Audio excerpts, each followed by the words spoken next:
One of the most important things you can do as a student is make sure to meet with your academic advisor at least once a semester.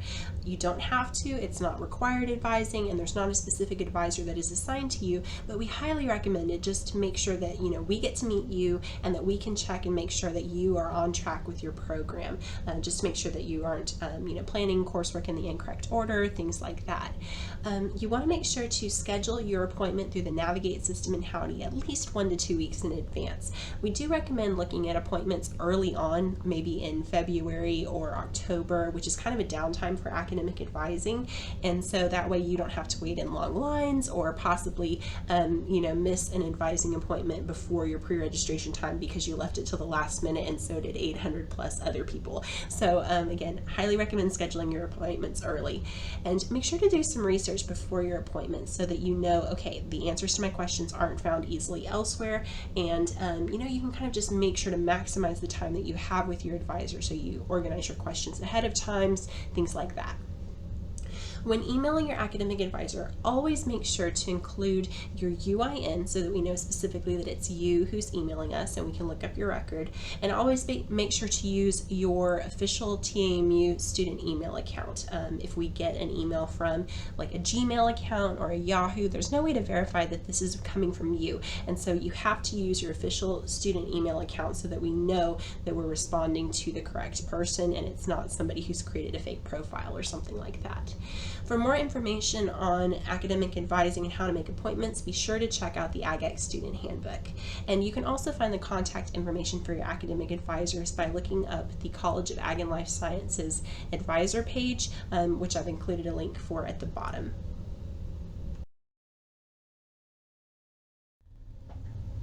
When it comes to the New Student Conference, it can be very overwhelming since you're learning a lot of information in a very short amount of time, and you also have a lot of terms that you're hearing that are not familiar to you. So I want to go over some of the basic terms that your advisor will probably be using quite a bit during your NSC, but the student handbook will also contain a more complete list of terms. So if we're looking at the different ones that you'll probably be hearing, first of all, you'll hear things about registration. This seems pretty straightforward, but A&M actually facilitates registration differently than other institutions will. So you want to know about the different types and the different periods that are available. First of all, there's pre-registration. Pre-registration is basically a head start on registration based on specific attributes or your classification. So for example, if you're a senior student, you get to register before a junior, and then it'll be sophomores and freshmen and so on. Student employees also have the chance to apply for earlier registration than they would get with their classification, but again, this is basically an early registration for actual classes. It is real registration. It's not just an early look at the schedule. This is your head start that has been assigned to allow you to register for classes so that hopefully you can get a seat in the class that you're considering that you really want to take. Now, when it comes to the end of the pre-registration period and everybody's gone, then it will move into the open registration period. And open registration is basically a free-for-all. Anybody can make changes to their schedule. Anybody can tweak things and make the adjustments that they want. When you're coming in for the NSC, you will be registering for classes during an open registration period. So pre-registration has already happened for current students, and so a lot of the classes that you're looking at might already be full. So there might not be the opportunity to get your perfect schedule on the day of your new student conference, but that doesn't mean that that's the schedule that you are 100% stuck with. You can make changes during another open registration period later in the summer, and there will also be a period known as Add Drop Week. This is the first 5 days of classes at the start of the semester, and during that period, let's say you go to class and you're like, oh, this isn't exactly what I was hoping for, I'm not sure if I really want it. You can drop the class or remove it from your schedule without it being a Q drop, which we'll talk about a little bit later on. So this is a chance for you to make, again, changes to your schedule. Now, other students are probably doing the same thing that you are if you're looking at the schedule, so there's a lot of turnover in class enrollment during the Add Drop Week period. So you would want to keep checking the schedule if there's something you wanted to get into, because a space might open up in one of those classes. But again, You're not stuck in your schedule as set during your NSC date. You have multiple opportunities to change it. And then again, the next time that you register for classes after your NSC, you will actually be assigned a pre-registration time ticket and Howdy. So your NSC time will be more difficult to register for classes than it will be later on once you are registering as a current student. What is a hold? A hold is going to be a notification on your account that can prevent you from registering for classes. So you want to make sure that you're checking for holds on your account at least once a month. During the period leading up to registration, you usually want to be checking at least once a day, if not more often, and only the departments that place the holds can remove them. So you want to make sure that you resolve these as soon as possible because they can prevent you from adding classes to your schedule. Something you might hear your advisor talk about is a quick appointment or a drop-in. A quick appointment is an opportunity for you to come in and ask just 1 to 2 questions about something really quickly, and then we would move on to the next student in line. And these are usually used for the drop-in appointments or the 15-minute pre-registration appointments during peak registration times or peak times of the semester when there's a lot of students coming in. So it's not a chance for you to come in and say, okay, I want to talk about what I want to do for the entire next 4 years, or I want to ask questions about my degree planner. This is not that type of appointment. This is a chance for you to ask just 1 to 2 quick questions because again, we have a lot of students coming in and we want to make sure that y'all aren't waiting in line for too long. So we're trying to move people through as quickly as possible during this period. So whatever you can't get answered during a quick appointment period, that's when you need to schedule a 30-minute appointment or something a little bit longer. When it comes to force requests are an opportunity for you to try to enroll in a course that is already full, or perhaps you don't meet the attributes for it. It's not a guarantee that you will actually be able to be admitted to the course, but it's your best opportunity if you aren't able to immediately register for it. The force request form for AgEc courses can be located on the resources and forms section of the AgEc website, and those requests are processed after grades are in for the semester. Force requests are handled by the department that offers the class. So let's say that you're looking at an econ class or a history class. Those are outside of the Department of Agricultural Economics, and so you would have to look at those departments for their force request policies. But if it's an AgEc course, it has that AGEC prefix, you would be able to submit a force request for it here. Another thing too is that force requests are useful when you are missing prerequisites sometimes for a specific course. Maybe you're enrolled in something. So if you've never heard the term prerequisite before, prerequisites are classes that need to be taken before you can take another class. So it's steps that you have to complete before you can do something else.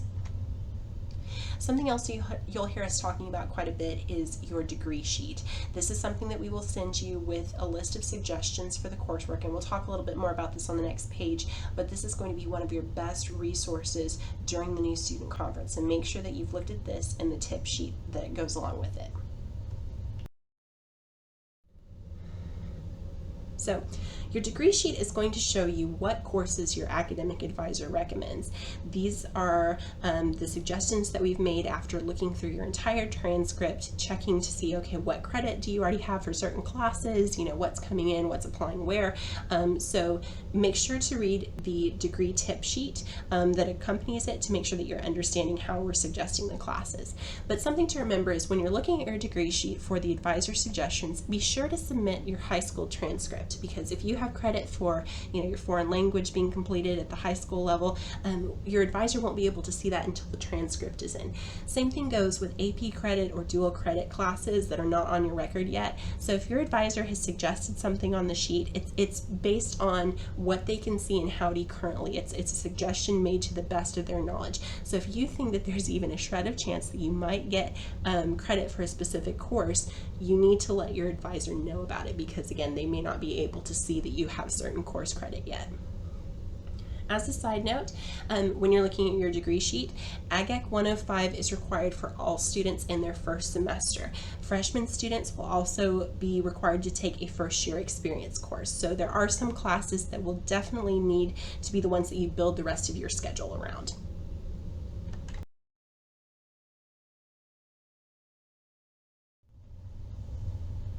When you're setting up your coursework, we also recommend that you visit with an advisor to discuss how to balance your semester's coursework. So we usually suggest, for example, trying to offset 2 to 3 harder courses with easier classes each semester, so that way you can focus most of your time and attention on those 2-3 demanding classes, and then have something else that will be able to kind of offset the difficulty level. Also, make sure that you're not pairing too many hard classes in the same semester. There's certain combination that just, it's very, very hard to be successful if you have 2 or 3 of these classes in the same semester. So again, your advisor will be a great resource here. Also consider using the Academic Success Center resources before you get your first test grade and things have just completely gone downhill. So the Academic Success Center is actually a resource for tutoring, for SI or supplemental instruction sessions, and you're already paying for this with your student fees. So we highly recommend that you use these resources prior to going and seeking outside help, and also just before things have gone so bad in your class that there's no way to recover. So go to those resources before the first test grade comes in. When it comes to the resources available to you, we try to make it very easy for you to find the answers to your questions. So the first thing that you'll want to do is look at your AgX Student Handbook. This is kind of the one-stop shop for all of your questions. And so make sure that the first thing that you do is familiarize yourself with this resource, so you know kind of the ins and outs of the program, the different opportunities available to you, things like that. Another great resource is also the Ask an AgX Advisor FAQ form. It's basically a meme form that is set up like a Google form quiz, so you can go through and select the different questions that you have at a specific point, submit the quiz, and then it will give you some answers to your questions, so that way you don't have to wait as long for a response from an advisor, especially during the high advising times like pre-registration and Q drops. We get so many emails, it takes a long time to respond, and sometimes you need a quicker answer to a question, so this is always a great resource to know about. Something else as well is the AgX newsletter. We send this out every week, and we assume that all students are reading this each week. This is going to contain updates and reminders about specific things, so always make sure that whatever you do, that you are checking the newsletter each week so that you know about the upcoming information and the deadlines that are going to happen soon. So just to make sure that you don't run into any problems, be sure to read that, and also check your email daily to make sure that you are reading all of the information from your advisors. So Q drops. What is a Q drop? A Q drop is a way to remove a class from your schedule after the add drop period has ended without it affecting your GPA. So think of it kind of like a get out of jail free card. You don't get the credit for the class, the work that you've put into it, you don't get a refund for it, but you also don't have your GPA impacted by your poor grades in a specific course. Students have a total of 6 drops at Texas state institutions, but out of those 6 total drops, only 4 of them can be used while you're at Texas A&M. So you need to be strategic and make sure you know how many drops you have left, and trying to avoid using them all at once in case you run into trouble with some of your junior or senior level courses. So you don't want to use all your Q drops too early. If you need to drop all of your classes, let's just say a semester is really, really going poorly, you might want to consider talking to your advisor about a withdrawal situation. Withdrawals, you can submit this at any point before the Q drop deadline. You can do it for any reason, but after the Q drop deadline, you need to have approval for it, and it's not always guaranteed. It's usually only offered in extreme situations that a student is allowed to withdraw after the Q drop deadline. So again, make sure that you visit with your academic advisor early on if you're struggling in the classes, so that they can point you towards helpful resources and things like that while there's still time.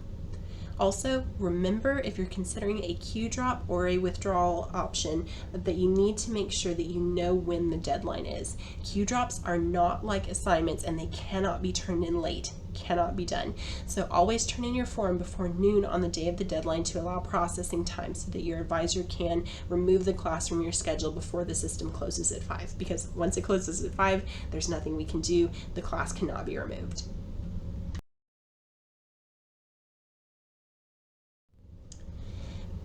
A few good things to think about in closing. Remember to send in your high school transcript so that you can show that you've completed your foreign language requirement. Check your account for holds to make sure that you can actually register for classes when we're talking about things during the session during the afternoon. And remember, only the hold can only be removed from the department that has placed the hold. So if you see something on your account and you're trying to figure out how to resolve the matter, most of the time you can only talk to that department that has placed the hold. Another thing to do is to complete the departmental surveys. These links will help you, give information to the department about some of the important things they need to know, but it also will help you get access to the computers in AGLS 208. This is a study area shown above that is basically just for AgEc and agribusiness students. So if you want access to the computers here, you'll definitely need to submit that access. But again, there's some great study space in there. We have tables with charging ports, things like that. So great place to study.